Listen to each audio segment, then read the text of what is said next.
Did you arrive straight? No, I can do a proper hug. Straight from Kiev.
You sure can.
Not allowed.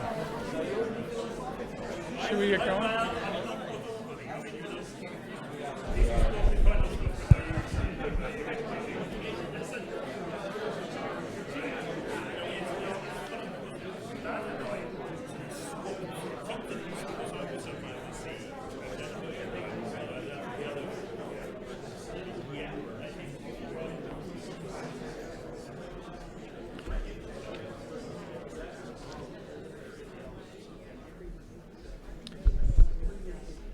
We ready? Welcome, everyone. Welcome to the Miller Center. I'm Bill Antholis. I'm the director.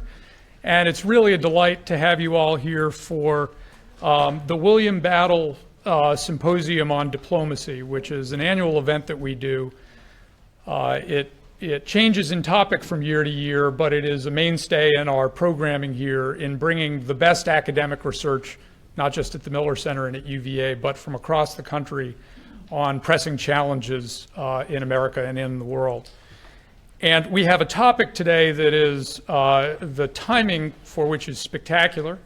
in several different regards. The day after the 100th anniversary of the Russian Revolution, we will be looking back at 100 years of U.S.-Russian relations at a time when our conference coordinators were thinking about this, knew that it was going to be an important topic, but as events have developed over the course of the last year, their vision for this conference has really played itself out in the news.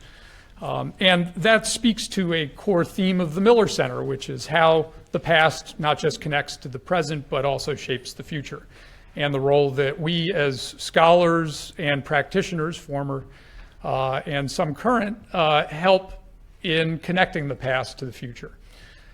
We've been guided in this effort by Will Hitchcock and Mel Leffler, who are both professors in the history department at the University of Virginia and faculty here at the Miller Center. If you know Mel and Will, you know that they are among the best of diplomatic and military historians in the country. And if you know them really well, you know that they are great colleagues and friends. And we're just thrilled to have them, and their vision for this conference has been extraordinary. And not just their vision, their network. They were able to reach across the country and indeed around the world and bring some of the best talent on this topic to us. And we're really grateful for that. And for Stephanie Georgakis Abbott, who as the Assistant Director of Presidential Studies here at the Miller Center has helped pull all of the pieces together. She brings a scholar's eye, but also a manager's skill and ability to juggle a lot of things and have it all happen on time, despite her maiden name, Georgakis, which is a Greek I always associate with being 5 to 10 minutes late, and Stephanie doesn't. So I appreciate Stephanie's hard work and diligence and punctuality. I also want to take a moment and thank the Battle family for this conference. We have with us today Barry Battle and her daughter, Janie Battle Richards.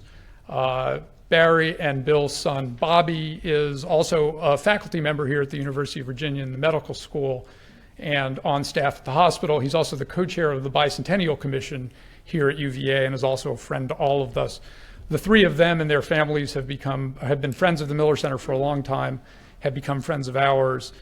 And a word or two about William C. Battle. The Symposium on American Diplomacy honors his service to the country. He was ambassador to Australia. He was a close personal friend of John Kennedy, campaigned for him here in the state, was long involved in politics, comes from a family of Virginia citizens and public servants, and served as ambassador to Australia in the Kennedy administration, including when President Kennedy was killed. Had a deep understanding of American diplomacy, having served also in World War II in the PT boat squadron that President Kennedy had served in. He was ambassador from 1962 to 1964, and this conference is endowed in his name, and we're just so happy to have the Battles as part of the Miller Center family. Just a few words of introduction on today's session and what we'll look at tomorrow and Friday morning. Today's session will be a look ahead. What can we learn from history in U.S.-Russian relations? We are at a moment that is infused with history, including historical hopes and also historical resentments. And we've asked today's speakers, who I'll introduce in a second, to talk about that. But then in looking back across history starting tomorrow, we will look at many of the key presidential pairings between the two countries over 100 years. 18 Russian leaders, 11 American leaders across that time period. We'll see forces and tensions playing out in both countries, internationalism versus nationalism, institutionalism versus cults of personality, alliances versus great power one-on-one politics, and market forces versus state management of the economy. I think we'll see these themes over and over again, and then also try to get at the personal chemistry and interplay between these between the leaders of these key countries. So to start the conversation today, we have three great speakers to kick things off. Ode Arnwedstead is the S.T. Lee Professor of U.S.-Asia Relations at Harvard's Kennedy School of Government. He is unfortunately a Tar Heel, having earned his PhD at the University of North Carolina. He has He has been at the London School of he was at the London School of Economics for most of his career before moving to Harvard recently, where he's written on détente, Sino-Soviet affairs, how the Cold War started, how it ended, as well as how the Cold War played out across the world, particularly in Asia. Vlad Zubak is professor of international history at the London School of Economics, where he specializes in the Cold War and Soviet and Russian history. He's written on the entirety of modern Russia and the Soviet Union, winning a number of awards.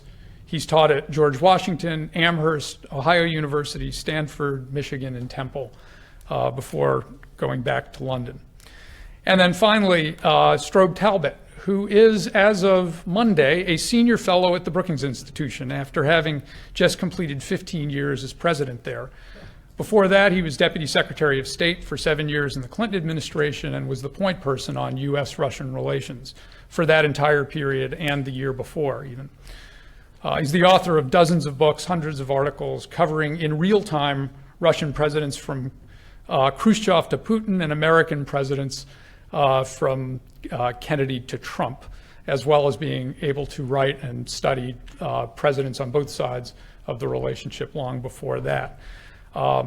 He was a mentor to many people involved in this conference, including myself. I was looking at some of the speakers for tomorrow and Friday, and it's a bit of a who's who's list of some of Strobe's colleagues and mentees.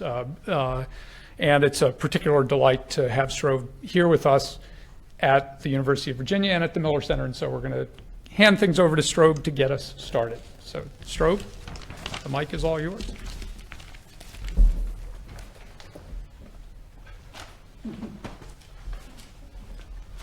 Thank you, Bill. And Mel and Will. I can already see, just looking out over the audience, that this is going to be an educational couple of days for me. I cannot imagine a more timely conference than this one. And I think that if you, what comes to mind is the old line about when Thomas Jefferson had dinner alone. There is an extraordinary gathering of experience and expertise about the various subjects we're going to be dealing with.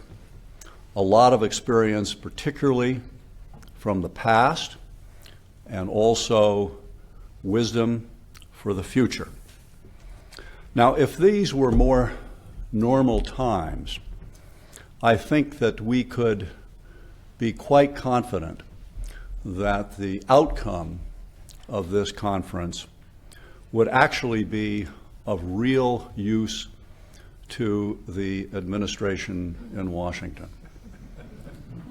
But the Trump administration quite simply does not have a policy towards the Russian Federation. Bad as that is, it's better than if there were a policy that met the desires of our president.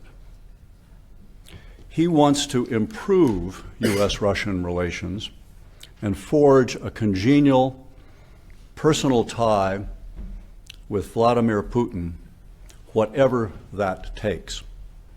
Yet here we are, just about a year after his election, and the U.S.-Russian relationship is far worse and more dangerous than any point since the Cold War, and I would say even worse than that, worse than even during much of the Cold War itself. That is not because our president has changed his mind. It's largely because he has thrown U.S. policy in general, foreign policy in general, and Russian policy in particular, into confusion. And he has done that by repudiating a legacy going back 70 years. His immediate predecessors, all 12 of them, going back to the end of World War II, 6 Republicans, 6 Democrats, despite their differences, maintained continuity on the importance of Atlanticism, NATO, European integration, and the protection and promotion of democracy.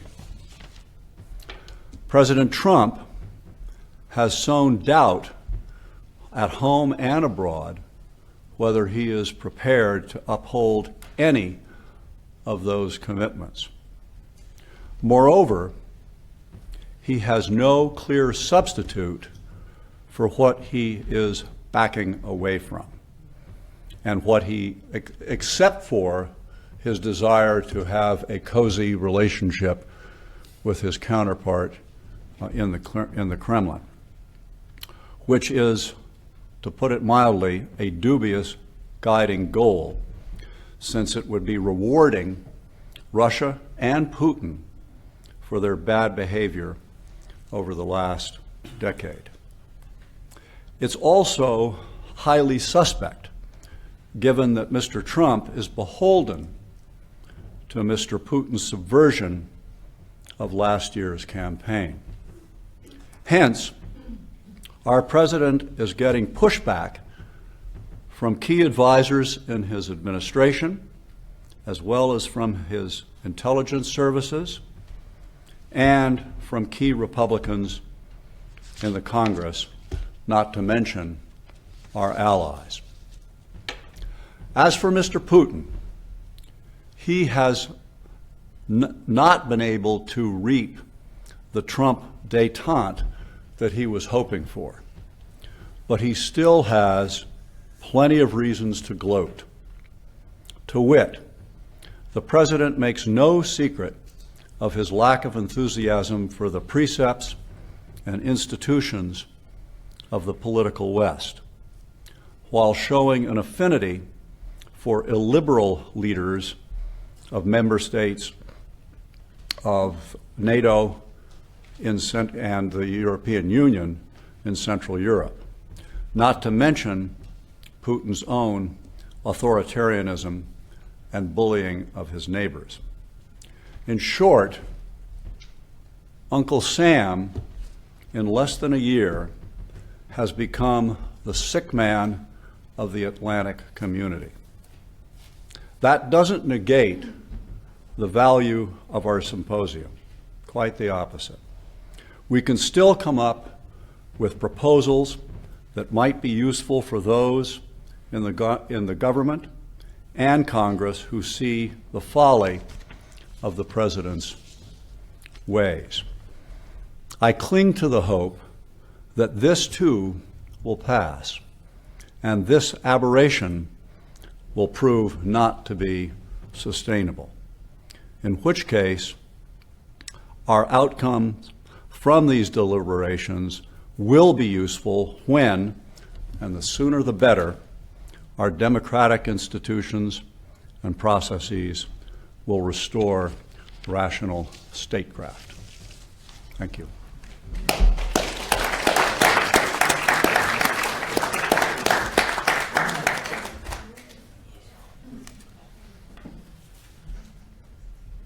Thanks, Job. That's a message that is very important to hear, and particularly at this moment.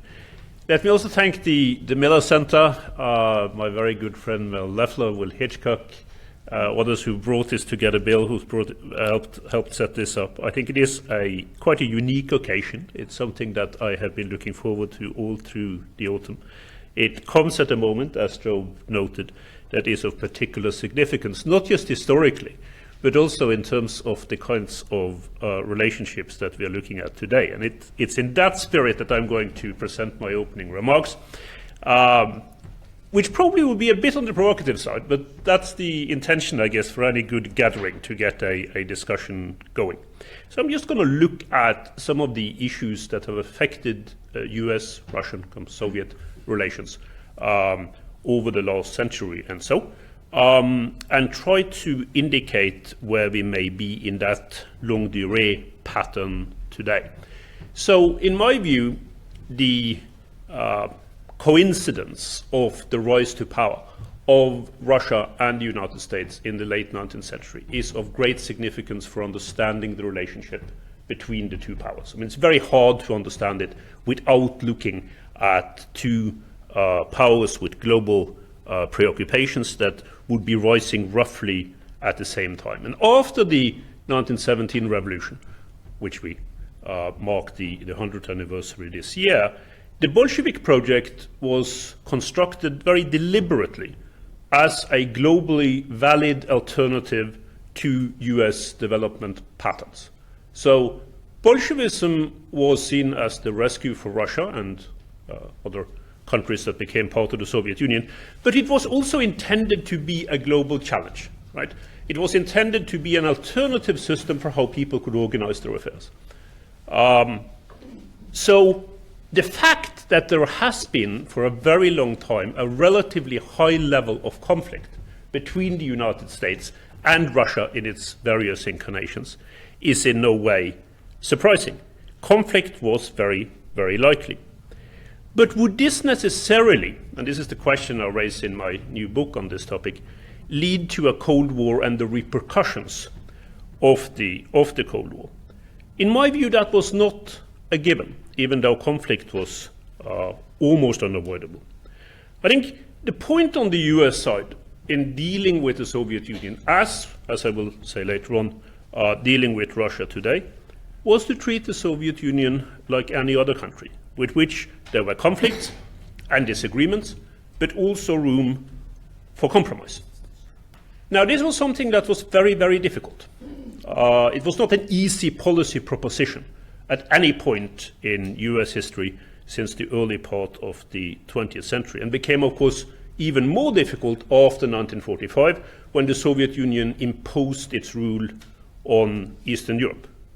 But it is striking that the United States during that era was able to work with a lot of other countries whose politics or international behavior were as repellent, at least to many of us, as the Soviet Union. South Africa, Indonesia, Iran under the Shah. There were a lot of examples of the United States working with other countries that had politics and behaved in manners that we find reprehensible. So to me, the conclusion I draw from that is that the conflict between the United States and the Soviet Union was ideological to the core. It was about these two different systems that were being created, that were looking in very different directions from each other. So what I'm saying now is not just true on the US side, of course, it's also true, I think, to a very high extent on the Soviet side. There are not a series of misunderstandings that created the Cold War conflict, but there were a number of choices that led into it. And I think for our purposes today, that's what we have to look at. Now, of course, there are some people who are saying that the threat situation, the overall strategic situation, particularly with regard to nuclear weapons, played a very great role in setting the framework for US policy towards the Soviet Union. And you will know the argument, which goes like this, that there was only one country in the world that really could threaten the security of the United States because of its nuclear arsenal. And that put the Soviet Union in a particularly adversarial relationship to the United States. But if you think about this historically, over a longer period of time, between great powers, that's not necessarily a cause for conflict, though it can be. It could also create more of a reason for compromise, particularly when these nuclear arsenals were at levels where they could threaten both states with total destruction. So let me then suggest a few lessons for today in coming out of this longue durée of the Russian-American relationship. And it won't surprise you, I guess, to hear that my suggestion coming out of this sad period of conflict is indeed to treat the Putin regime today as any other great power with which the United States has conflicts and disagreements, but also at times some overlapping interests. And those are not easy to identify. Now, I entirely agree with what Strobe had to say on that. But there are some. There are some with regard to Syria, for instance, today. There might be more with regard to the Middle East in overall terms. I think both countries have a long-term strategic interest in avoiding Russia becoming too dependent on China in terms of its international affairs, which would certainly not serve US security in the longer sense. Russian behavior versus the Ukraine is, of course, impossible to accept and something that has been rightly condemned both in Europe and in the United States. But it is also important to realize, as I'm sure most people here do, that that crisis was brought on both by Russian aggression and by the weakness of the Ukrainian state.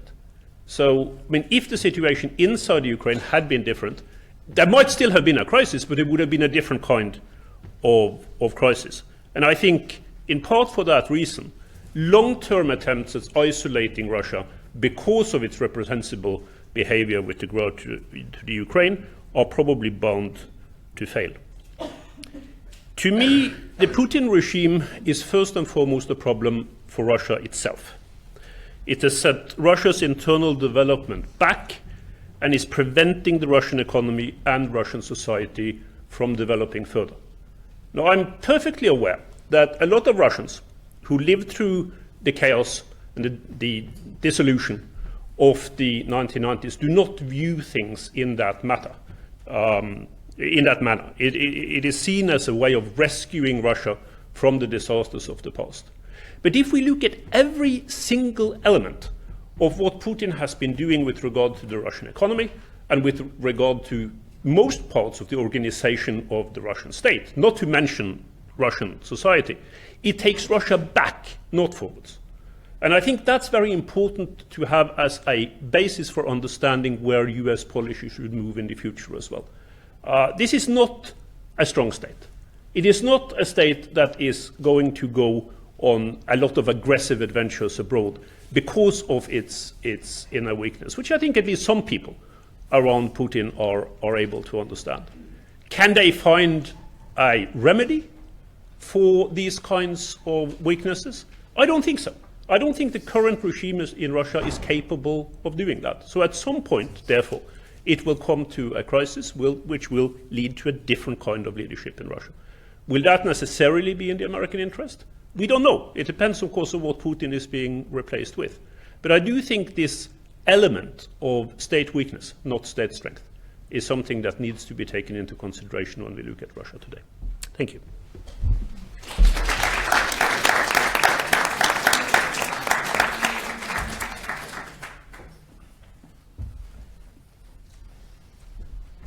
It's a fantastic opportunity for me to be on this panel because I know Stroop since the late 80s when I was a research assistant for him and Michael Beschloss to interview Soviet officials at the time for their brilliant book at the highest levels. And of course, Arne is my old friend since about the same time. Invited me to that fabulous Norwegian Nobel Institute where I was able to draft my first book inside the Kremlin's Cold War.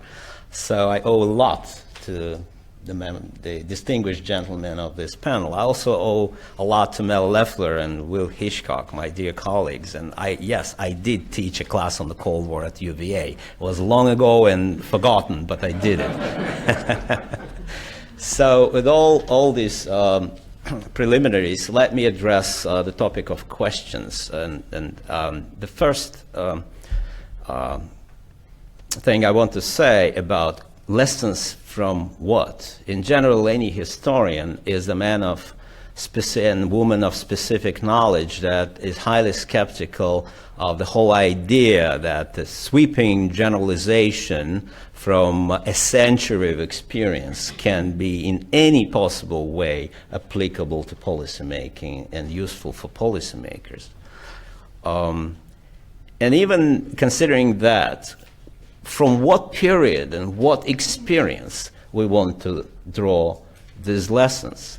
Because if you look back at all these spectacular changes of the 20th century, you find extremely few moments in the history of the US-Russian, US-Soviet, and then US-Russian again, relations that can qualify as rational or normal. I borrow this expression of rational from Stroop and keep thinking, what is rational in policy making, decision making, and in history in general? So with this, put it mildly, very checkered record of Russian-American relations, what are we going to focus on exactly? I think there are two distinct scenarios and two distinct narratives. One is very bad and one is heroic. The very bad scenario is to think of vastly different perspectives and historical experience, not even ideology, but historical experiences of the United States and Russia from its imperial inception, imperial origins, all the way down to Putin's Russia. On one side, you have a really lucky, fortunate republic pursuing its new frontiers and aspiring to an American dream, open to the world, sometimes in quite imperialistic and aggressive way without really recognizing and acknowledging it, but definitely building an empire of liberty. Here I'm shamelessly plagiarizing from one man on the panel. On the other hand, you have the empire that lasted more than any empire since the Roman and Byzantine empires, probably. That's the Russian Empire. In Europe, it's a record-breaking empire that for 400 years commanded the largest landmass in the recorded human history. But it was a problematic location, both geopolitically and in security-wise, that, of course, taught Russia's rulers very, very different lessons about how to survive in this environment and this particular history. So the emphasis on geopolitical and security-obsessive ideas is not just a quirk of one particular individual, Putin, whom Angela Merkel accused of living in the 19th century. It's very much a narrative that is familiar to anyone of Russian policymakers since at least the 16th, 17th century, if not earlier.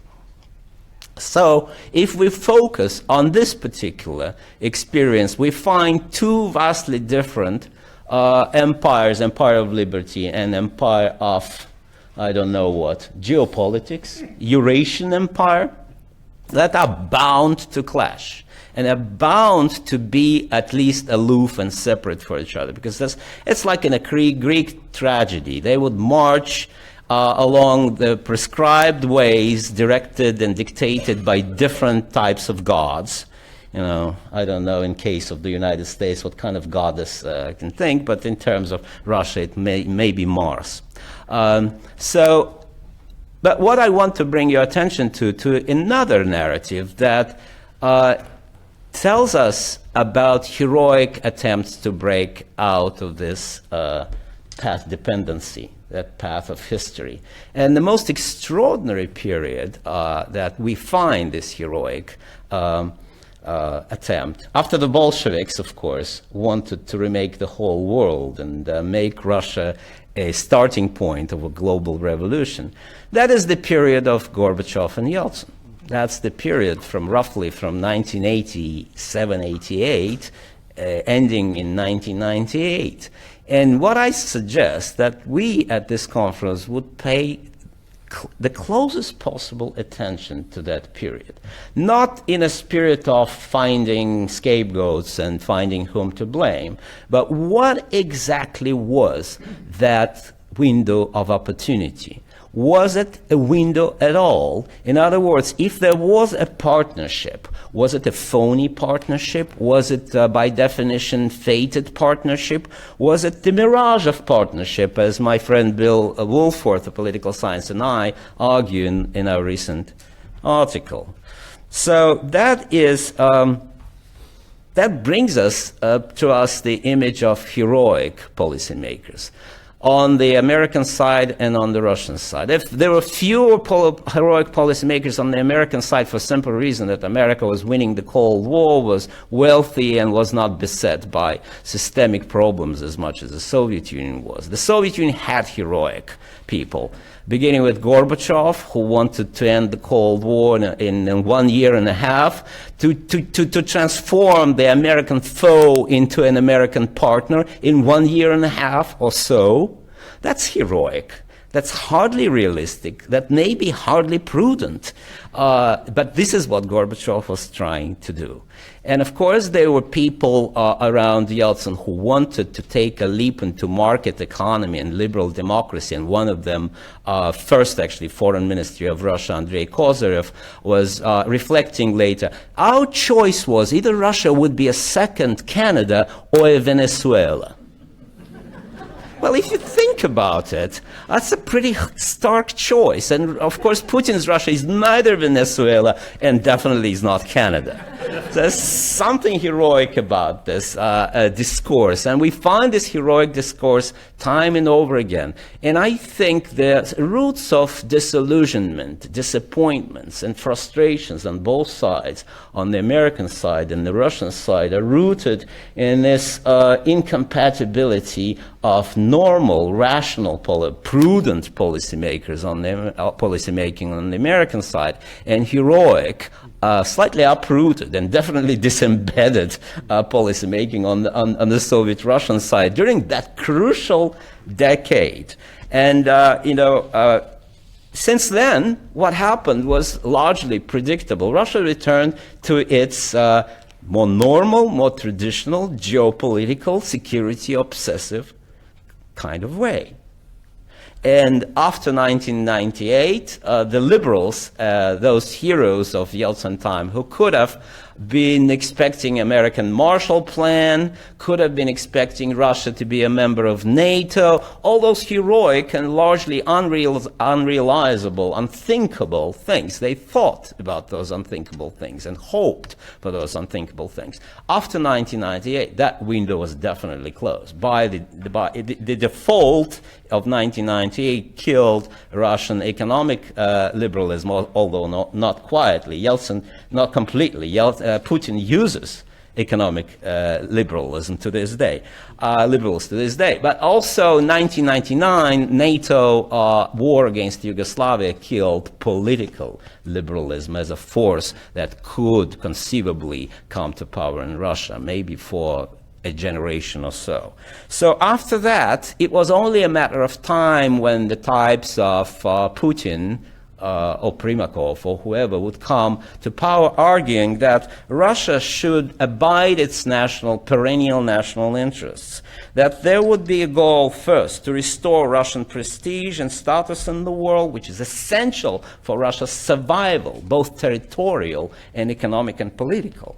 Secondly, that Russia should contain, I deliberately choose the word contain, excessive power of the United States that affects Russia directly and indirectly in numerous ways. So ideally, it should be a multipolar world and not a unipolar world as it existed in the 90s. And finally, that Russia deserves its sphere of influence, yes, not Stalin's sphere of influence, not the closed one, but open-ended, still sphere of influence in its immediate neighborhood. And these three conditions, I guess, had they been accepted by the West, would have prevented the conflict, but they were not, and they could not. And we know some reasons why they could not have been accepted. And that led us to the point where we are. Thank you.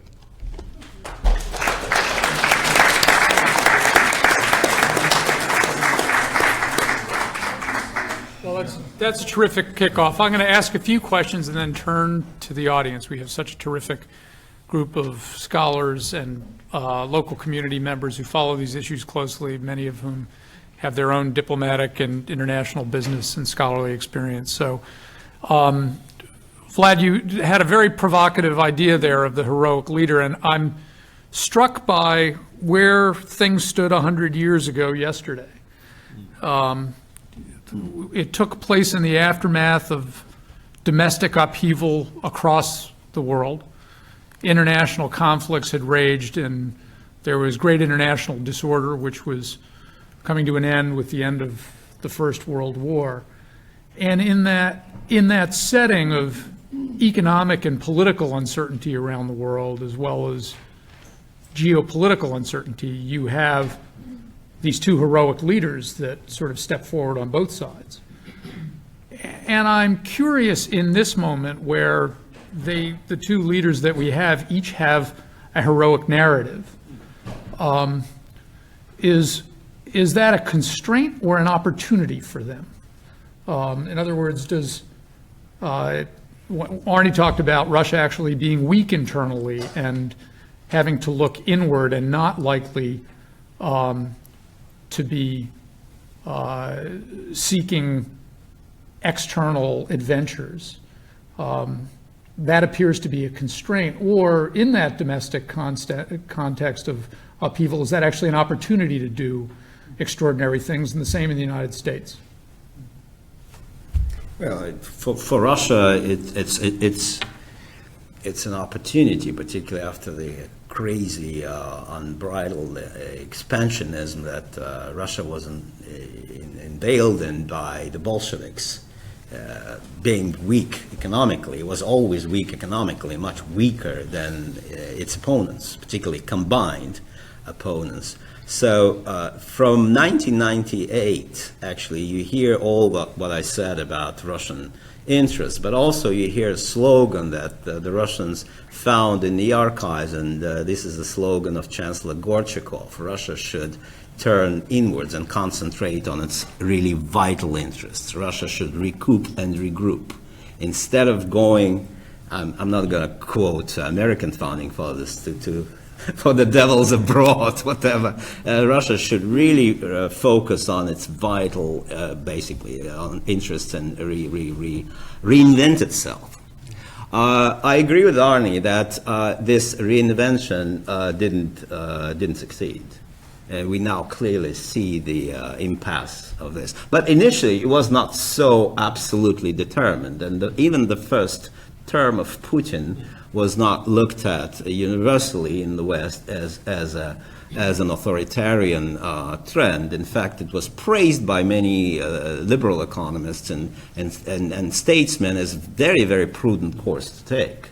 It was his longevity in office, of course, and other factors that turned pluses into minuses and continued to turn pluses into minuses. There are very few pluses left, and minuses do multiply.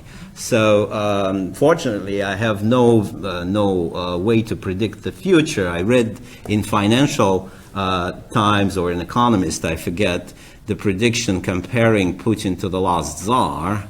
Oh, that's the cover of Economist with him being in epaulets and with a little Trump dangling here on the left shoulder. It was really funny. I appreciated that. But comparison to the last Tsar means that if Putin goes, Russia will collapse and be reduced to the same pitiful heap of statelets as the imperial Russia was after the abdication of Nicholas II. I'm troubled by that parallel because, among other things, we see how the West buys Putin's own argument.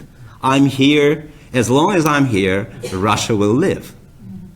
So is there any future for Russia beyond Putin? I don't see anyone in a position of authority offering Russians a fair deal. A fair deal consisting of simple words, understandable, because, well, you mentioned Wilson. I would mention Roosevelt. When the Atlantic Charter was published by Pravda in full in 1942, even peasants read it in the Soviet Union and said, Roosevelt is a great man. He offers a great vision for the world and even us. So something like that could appeal to the majority that now sticks with Putin for lack of any alternative would be a fantastic opportunity. Arnie? I basically agree with much of what Bert has been saying on this. I think the issue about the Putin regime and where it will go is an open one. I mean, I think I'm not foreseeing that it will be challenged from within, at least not anytime soon, in a way that will rock the regime. I think the problems will come through the socio-economic development, or rather the lack thereof. And it doesn't take much for that to happen. So in that sense, maybe the comparison with 1917 is not entirely far-fetched. I mean, we hope without the war aspects of the breakdown in 1917, but in terms of trends, if you actually look at Russia from the early part of the 20th century and up to 1917, even if there hadn't been a war, there would have been very significant challenges in development terms, and some of those are being repeated today. Now, for me, what is most important here is to try to, as I said in the introductory remarks, to try to think about Russia as a country in which it is possible to have some kind of transactional relationship. On that, I might even suggest that President Trump is not wholly wrong, although he is the wrong person to carry it out, and he has put himself in an impossible position so to do. It has to do with trying to overcome some of the legacies of the past that both Strobe and Vlad mentioned. Of course, the character of the Putin regime makes that more difficult. I mean, it would have been difficult, I think, for any policymaker in the United States, not to mention in Western Europe. For Europe, in many ways, the current situation with regard to Russia is a much bigger problem than what it is for the United States. And I think that's something that needs to be borne in mind. And I'm not thinking here first and foremost in terms of security. I'm thinking about what is going to happen with regard to Russia more long term, which is one of the things that I hope we will be able to address during this conference in the spirit of using history to think forward. To me, in that sense, the period from the mid-1980s till the end of the 1990s was not necessarily just a grand aberration. I mean, there are aspects in this, as Strobe knows better than anyone else, that could point to a future for Russia within a larger European setting, which is where I think it actually does belong. But in order for that to happen, European approaches to Russia also need to develop, and they need to change. And certainly they need to move much beyond what happened in the 1990s, which is, I think, one of the biggest challenges that we face in terms of looking at this historically, where, in my view, not enough was done to try to integrate Russia within a European setting.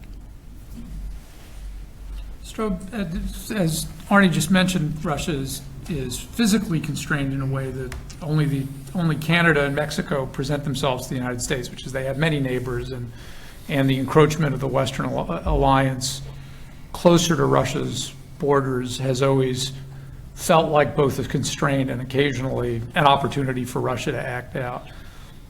And particularly in NATO enlargement during the Clinton years, you addressed that. But on the American side, President Trump is starting to recognize a series of constraints. Congress, many people within his own administration who still are committed to an internationalist perspective, a series of democratic institutions. So in looking in both directions, how do you see this historic, heroic actor framework? Does that make sense to you, even if one of the heroes is an anti-hero, as it were, if he's a black-caped figure? Well, let me, if I can, put your question into the context of what Arnie and Vlad have just said. Unfortunately, the present is not the best vantage to make categorical to come up with a thesis for the past and what the past is going to make possible in the future. I was struck by, I think it was Vlad who said, the Russian Empire lived for a very, very long time.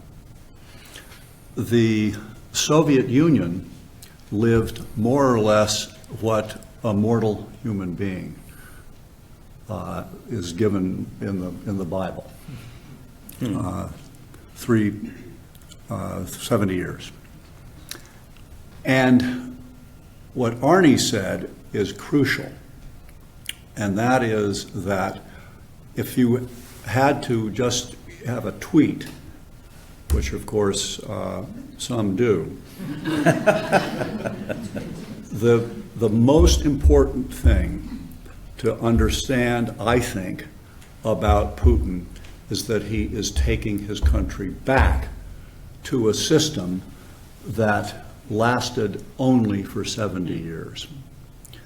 And while there is a debate among, call it optimists or pessimists, which is the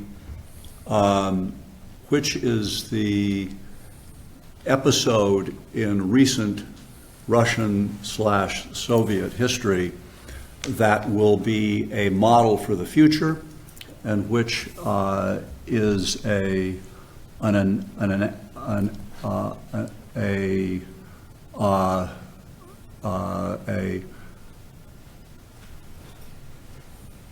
anomaly that we will not see again. I will be very interested in the course of this conference how other experts see the tag team of Gorbachev and Yeltsin. One of them went to his grave already hating the other, who Bill Taubman has just written a fabulous biography on, will go to his grave hating Yeltsin, and yet the two of them did something quite extraordinary. Can that happen again in the future? In the height of the Putin phenomenon now, who is considered to be by many Russians exactly the kind of leader they need, and many people elsewhere in the world, including our president, feels is a strong and effective leader. I am skeptical about that. It's, I think it was Einstein who said, insanity is doing over and over the same thing, even though it always fails. And if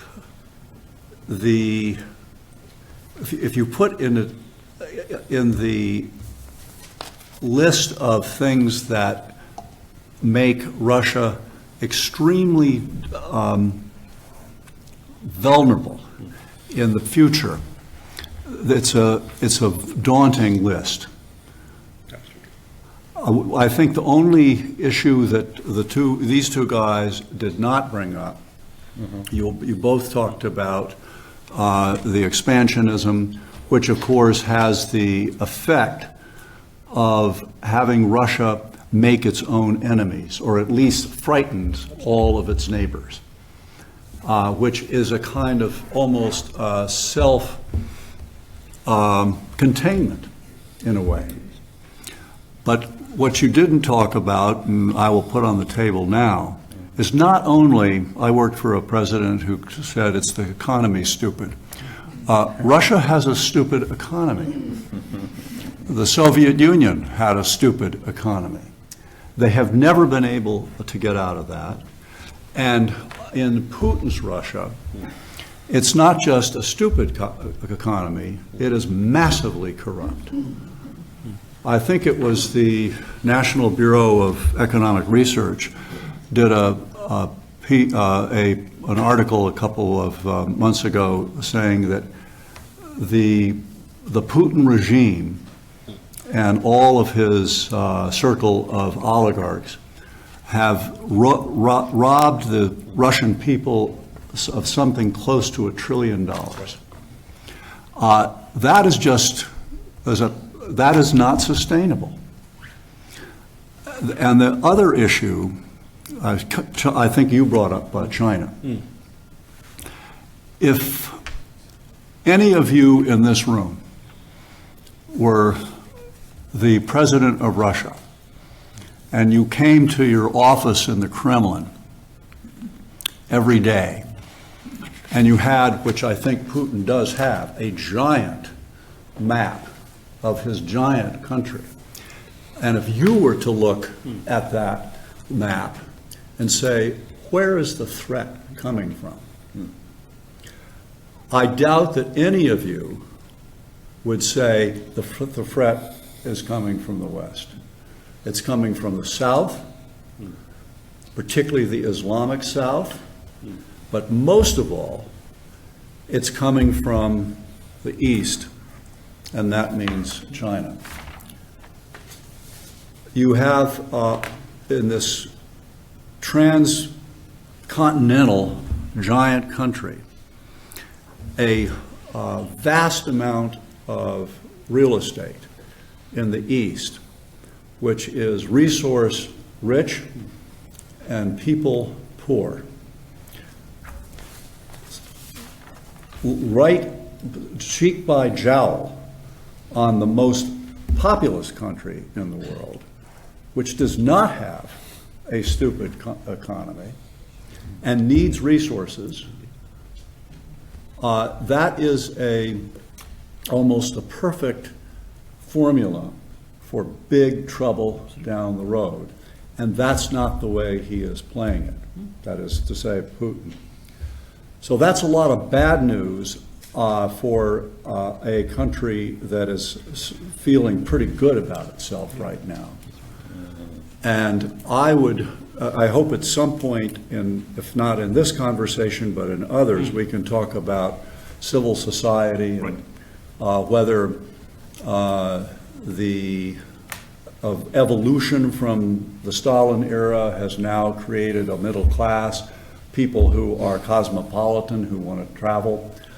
And I'll just bring this to a close in saying, I may be an idealist and an over-optimist, but I really think that Russia, if it is going to remain an integral state, is going to have to find some kind of touchstone that Gorbachev and Yeltsin did find, but couldn't make work. So I want to go to the audience with questions, and Philip Zelikow, halfway in the back, has the first question. If you have a question, please raise your hand, and I'll try to keep a list here and get through them. We've got about another half hour.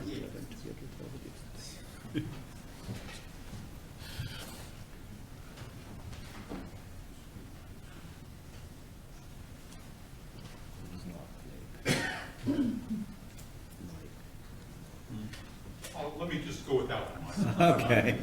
We can You have a hear good you. voice for this. Just my compliments. It's really an exceptional opening conference. I really couldn't find. I'm sorry, I couldn't find anything to disagree with. Well, come on. But really, and one striking theme that I want to call out is actually in many ways, and Arnie began this by saying a lot of what issues are with Russia are about Russia, and a lot of the issues about Ukraine have to do with Ukraine. And in his way, Vlad also basically talked about, these states from within, your notion of the heroic state makers. Some of that is in foreign policy, but really a lot of it is a heroic vision of the Soviet Union or Russia itself. And then I want to key off of Strobe's last point, and then bring this back to Russia again. Strobe, you did a terrific job of saying that Russia would look east. So there is an interesting argument that's being made by students of Russia about the Russian Far East and about the basic disconnect as people in the Russian Far East begin to realize, hey, we're the sources of the majority of the country's wealth, and we have an increasingly small minority of the political power in the country.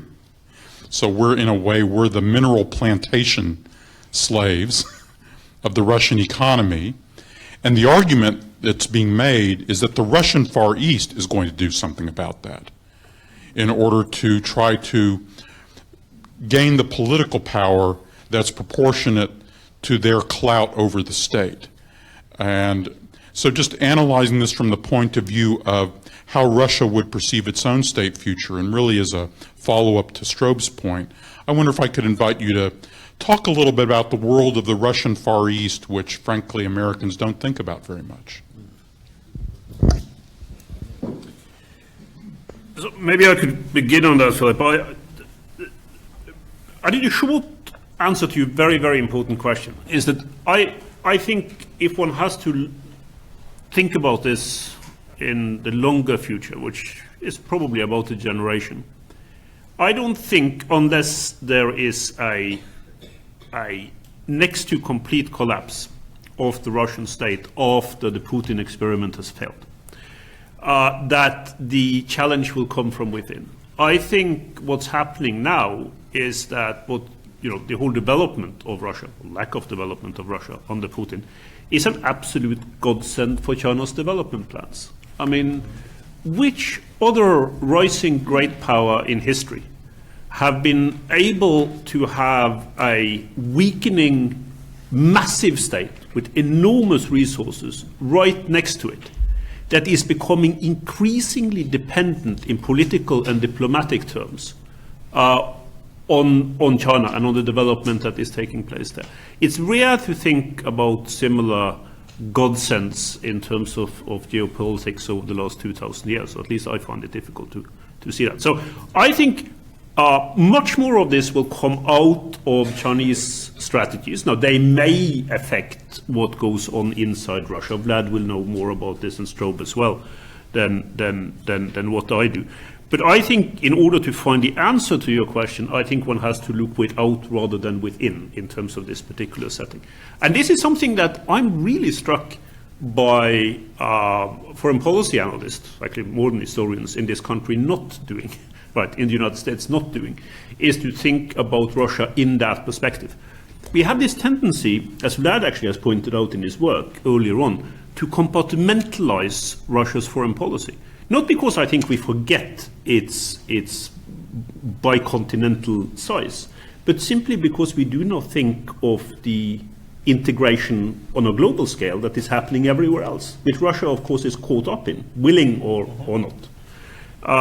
So I do think there is a lot of reason where, as Strobe pointed out in his comment, to try to look much more closely at the relationship that China is now trying to build with the eastern parts of Russia, or with Central Asia for that matter. That's where the big issues, I think, are going to come out of the foreign policy relationship between the United States and China in the future.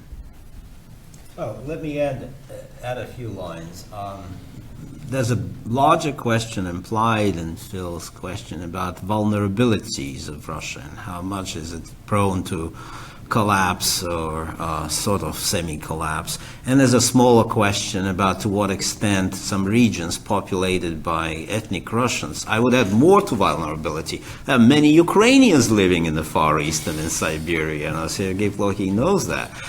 Because historically those Far Eastern lands were populated by peasantry coming from European part, many of them Ukrainians. So, question of loyalty. But I would say we shouldn't expect, and I agree with Arnie, we shouldn't expect any major regionalism here. And not only because of Putin's authoritarianism here, but also because what I would call the effect of traditional security dilemma, what political scientists, international relations specialists call security dilemma. The more Russians view themselves as surrounded by enemies, whether by their own making or not by their own making, the more they rally around the leader.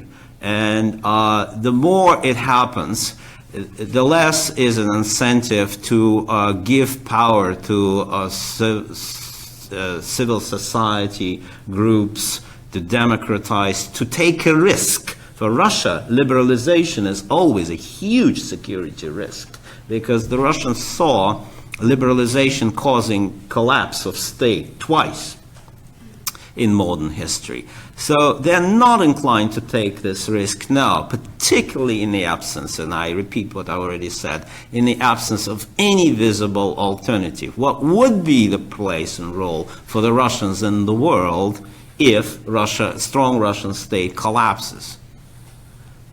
What is offered by the outside world to the Russians if they take another heroic attempt to overcome the path dependency and choose the road towards liberal democracy? That is a very new road to them, and the road that they saw didn't work in the past. So you need a lot of incentives for that. In terms of Chinese, there are two views right now, and it's really, really interesting. You ask some people in Moscow, and they say, well, great, it worked. We, turned away from Europe. We are now face to China. It works. But recently, another more pessimistic view re-emerged among so-called systemic liberals who inhabit one of those Kremlin towers. I'm not sure which.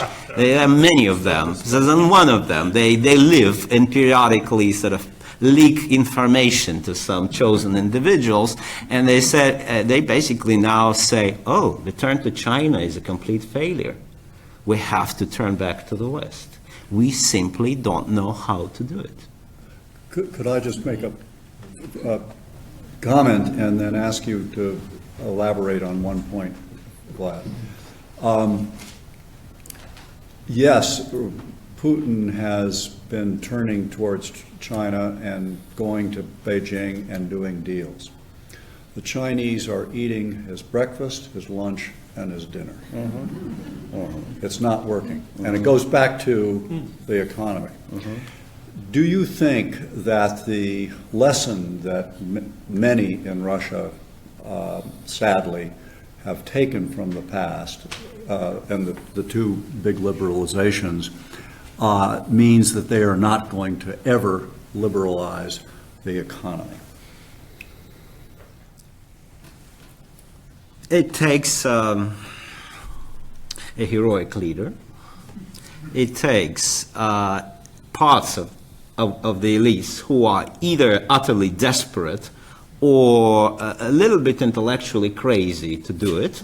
But there was a historic abundance of such personalities in Dostoevsky's books, in Russian literature, and in normal life. I can assure you, Russia never disappoints one in this regard. So I would expect something coming up down the line. I don't know when exactly. Well, the key point is, and returning to what Stroop said about the key period of Yeltsin and Gorbachev, who I agree hated each other and destroyed each other as much as they could. It was a major problem for the rest of us. But an international leverage for Russian liberalism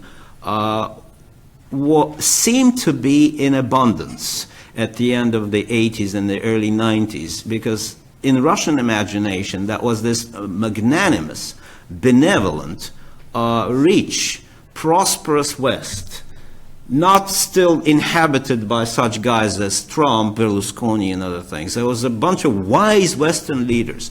And this is why Russian liberals expected it would be rational to give Russia some kind of a Marshall Plan. Of course, we know it was not in the books, and we know all the reasons why it was probably a bad idea. It wouldn't have worked. Yeah, but in the future, what I suggest is to think about the future. If such a fantastic opportunity comes up again within our lifetime, what is an international leverage what is this magic wand that the West can offer these people who will undertake this heroic effort, aside from words? Aside from that, manifesto, fair deal manifesto that I spoke about. What are we talking about? Because now probably it will be easier than back in the 80s and the 90s when Russians had no idea what market economy was, and any money given to them would have probably disappeared somewhere into Cyprus and other places, which they did. But we don't think about it. We don't think, and we should. Mel.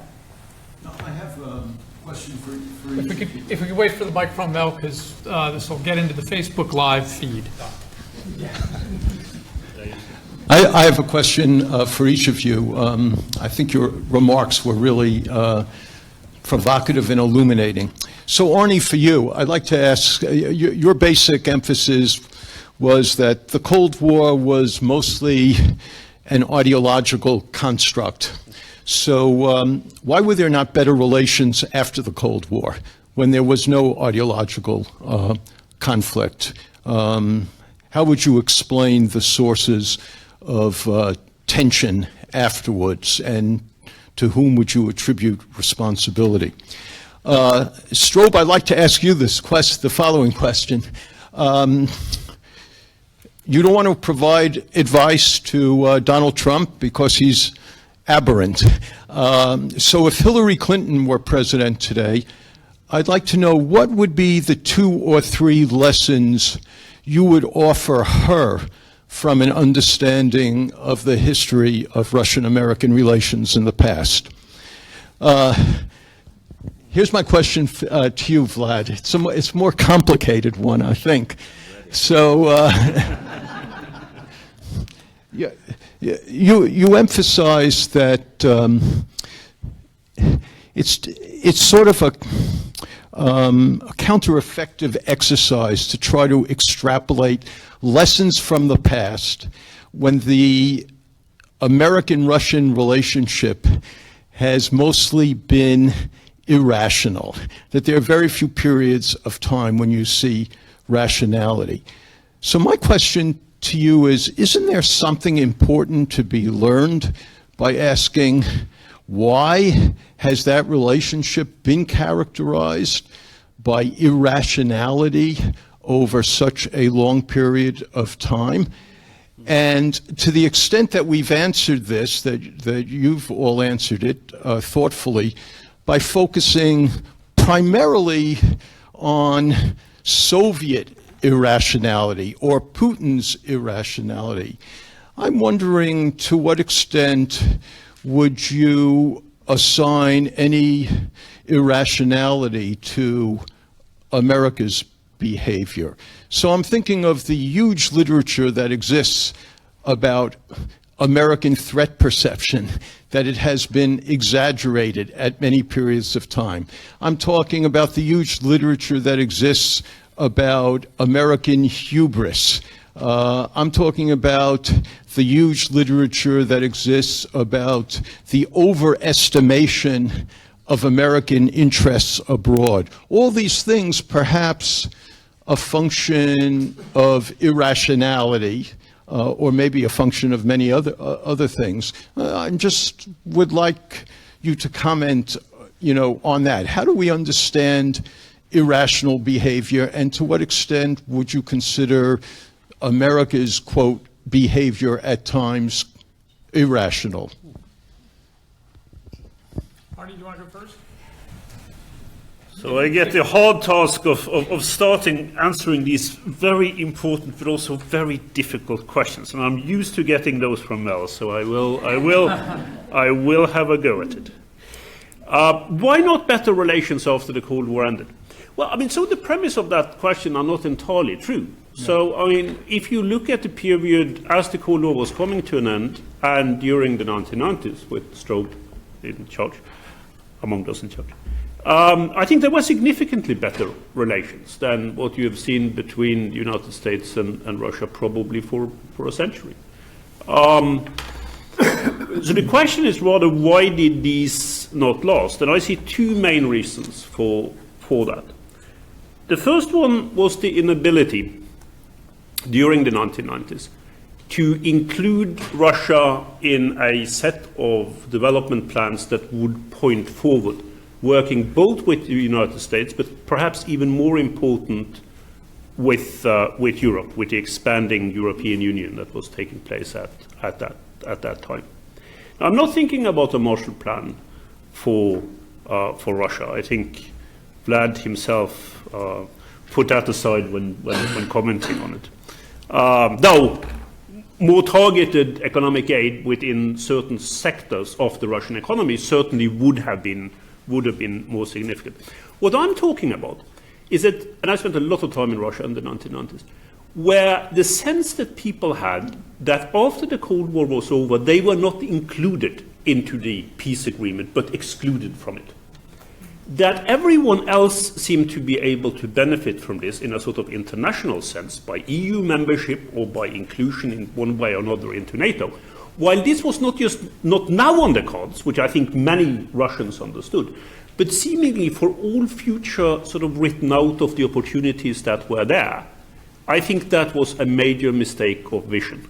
And as I said, as much on the European side, if not more on the European side than on the US side. So I'm sure Strobe is going to come back at me saying, well, that was not what we said, right? And that is to some extent true, but that is how it was read in Russia, I think, on a very, very grand scale. So that's the first point. I think there was a series of missed opportunities that I tried to discuss in this book that I just did in that time period. But of course, one also has to look inside of Russia.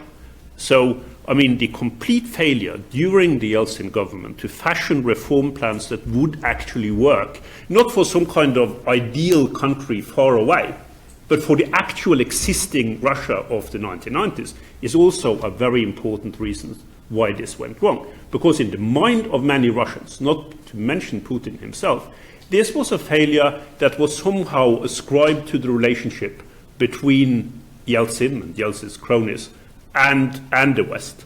So if one, instead of having the theft of the century, which was the privatization, really the wholesale takeover of the Soviet economy by private interests with links to Yeltsin and Yeltsin's family and Yeltsin's cronies, if one instead of that would have tried to build on some of the things that it was possible to take out of the Soviet experience and merge that with a newly fashioned market-oriented economy, then this could have had a chance of working.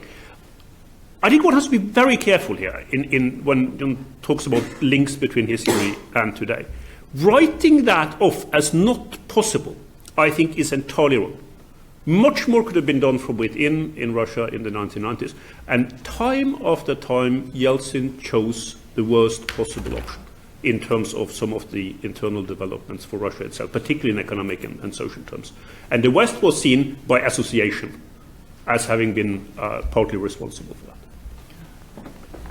Mel, let's not just theorize or dream that Hillary Clinton became president, but if Jeb Bush, Governor Kasich,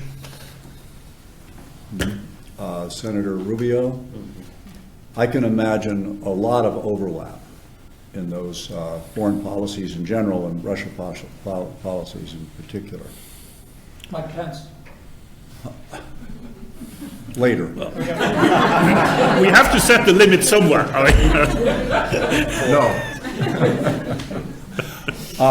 I think that any one of those imaginary presidents would operate off of Arnie's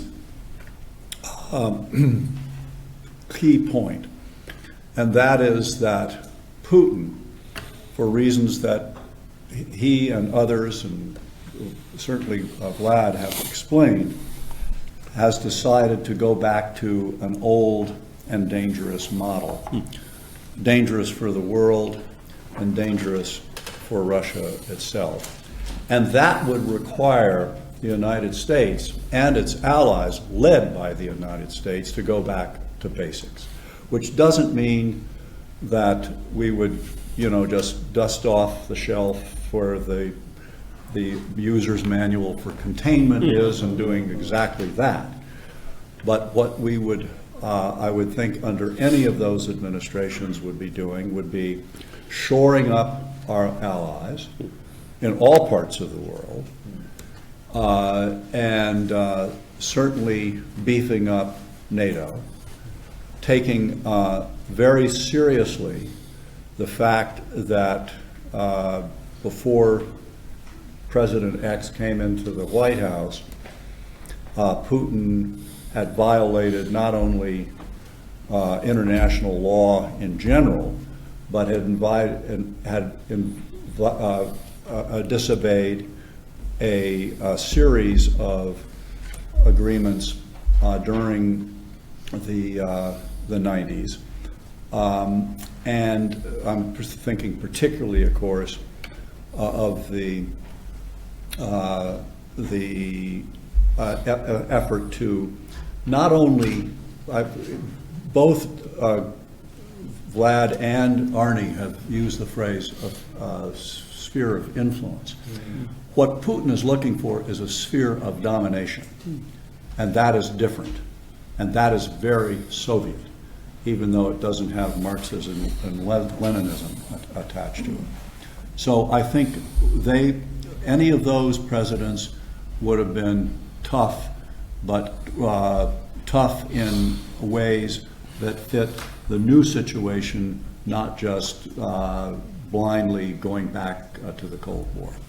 The other thing that I am certain a non-Trump president would have done, and I just wish this president would do it, would be get back to arms control.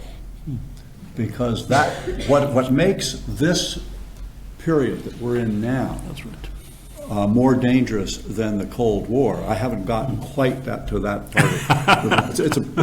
It's a great book, and it's a great book. Some people have pointed that out. One of the reasons that it is such a dangerous period is that, unlike in the Cold War, you know, what did Kennedy call it, the long twilight struggle, precisely because it was so dangerous, and starting, of course, right after the Cuban Missile Crisis, there was always negotiation going on arms control. So those are the two answers I would give to yours. Let me say something of a happier nature about what so many Russians think of, and so many now in the West think of as being a wildly unsustainable experiment on the part first of Gorbachev and then Yeltsin. One is, Yugoslavia has come up a couple of times. Russia, even though it was very, very unhappy at the use of force against fellow Orthodox Serbs in Yugoslavia, played twice a very important and I think almost essential role in bringing the Balkan Wars to an end. And I'm thinking here about the Dayton talks and the way in which the Kosovo War ended. If it hadn't been for Yeltsin and Chernomyrdin as his envoy, there's a very good chance that the war that would be a land war, which would have been horrendously more bloody for civilians and also for the armies instead. And the other point about, I'm sure in the course of our next couple of days we'll come back to this, the many mistakes, including loans for shares, which and privatization and all that. But I think something that Yeltsin should be, Gorbachev should get a lot of credit for bringing the USSR to a soft landing when it broke apart. And of course, as we all know, That was the last thing he wanted to see. But there was some bloodshed on the periphery, but not much. And compare that to what happened in Yugoslavia, a multinational state, a communist state that fell apart largely because it was a communist state. I would say mostly because it was a communist state. And those two things were happening together. A more or less peaceful dissolution of the USSR and a god-awful bloody dissolution of Yugoslavia. Gorbachev's insistence on not using force, and the two things that he basically brought to the table, as it were, in the Kremlin, were two things that were anathema to all of his predecessors. He was not going to use the big lie, and he was not going to use violence. And that made it possible to have a non-violent dissolution of the USSR. And of course, the Putin narrative is that the collapse of the Soviet Union was cooked up in Langley, Virginia. And nothing could be more untrue than that. I'm sure that many of us remember, certainly Phil, George H.W. Bush going to Moscow and then going down to Kyiv. And in Moscow, he said he did everything he could to kind of buck Gorbachev up. And when he went to Kyiv, he tried to persuade the Ukrainians to give this real reformer in Moscow a chance. Didn't work very well. Didn't help his campaign for re-election. That's what they call the chicken Kyiv speech. Absolutely. But that is proof that this was not a plot from the West. It was something inside of Russia. When Yeltsin came into the Kremlin, one of the most important things he did very early on was to make sure that the borders among the constituent republics of the USSR would stay exactly the same. So you would not have the revanchism and the bloody ethnic conflicts that you had in Yugoslavia. Vlad, last questions to you, and we'll call today's terrific session to a close, and I'll give a preview for tomorrow. Well, it's really not fair to end the session on the issue of irrationality, because the session was so rational, fundamentally, too rational maybe. Yeah, exactly. First of all, a couple of times I think Strobe said that Putin wants to take Russia back. Back to what? Apparently back to communist Soviet self. I find it really hard to agree. I did not say communist. Good. Soviet. Well, but to something back. What did you mean by? Well, I was quoting my pal over here. Oh, then I will disagree with Arnie. What a wise thing. Good. It was me. It was Arnie, of course. You know. Arnie, what did you mean? Well, we will get to that in a second. Well. Okay, on the rationality, there's something really important between the Russians and the Americans.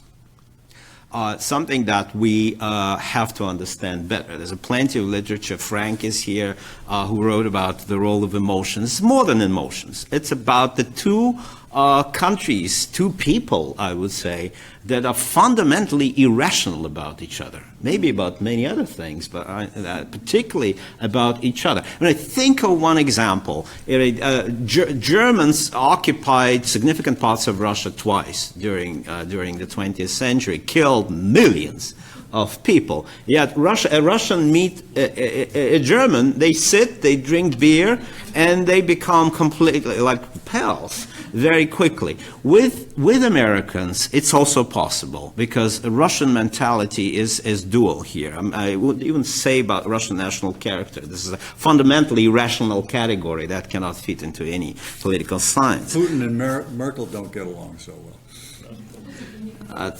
That's Merkel's version to dogs, probably.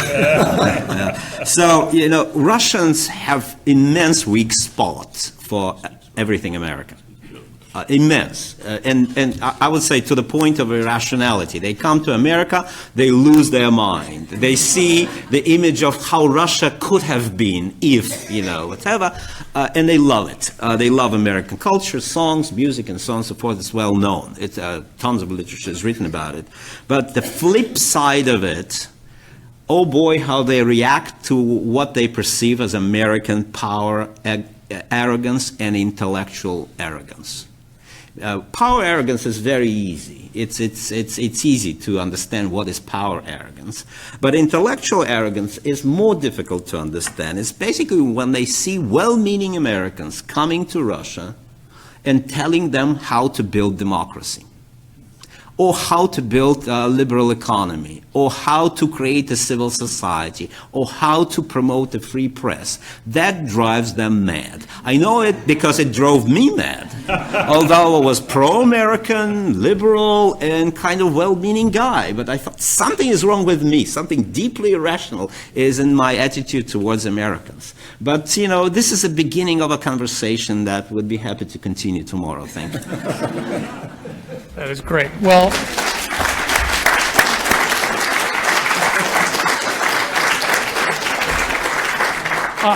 I think we've succeeded in kicking off a great 3 days of conversations. We've touched on a number of themes that I think carry forward from Wilson and Lenin to Putin and Trump, and we've put a number of substantive topics on the table that I'm sure we'll be coming back to. So let me end the day by again thanking the panelists who all came prepared to get us started, and we'll all come back with a deep dive on topics as the day goes along. And again, the organizers, Will, Mel, Stephanie, and other colleagues here at the Miller Center who are going to be moderating the discussions tomorrow. We start relatively early tomorrow, I think coffee and a buffet breakfast at 8, and the first session starts at 8:30, and we go across the day. So to all of our guests, thank you for coming, and to our panelists and participants, thank you for being with us for these 3 days, and looking forward to a little break now and then dinner later tonight. Thanks.